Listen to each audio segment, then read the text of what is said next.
என்னங்கடா வேணும்? ஓப்பனே சரியில்லை, வேணாம்னு நினைக்கிறேன். ரொம்ப தப்பாகுது சார். வேணுகோபால் இங்க எந்த இல்லை, கிளம்புங்க.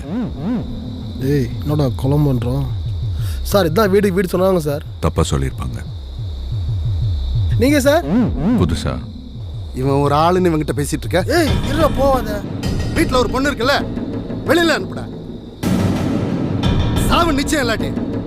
உன் வீட்டில் பொண்ணுங்க யாரும் இல்லையா? என் வீடு தேடி வந்திருக்க. இங்கே என்ன தவிர வேற யாரும் இல்லை. இருந்தாலும் அப்படியெல்லாம் வெளியே அனுப்ப முடியாது. உனக்கு வேணும் உள்ள வந்து பாரு, இருந்தால் அவளை கூப்பிட்டு போ. பட் அதுக்கு ஃபர்ஸ்ட் நீ என்ன தாண்டி போகணும். அப்போ நீ சொன்ன மாதிரி சாவு நிச்சயம் உனக்கு. ரெடி ஆகிறான் உள்ள நிறைய பேர் இருப்பானு பொழுது. சத்தியமாக சொல்கிறேன் வேணாம். ஏய் அவன் வேறு பேக்க மாட்டேனுக்கிறான்.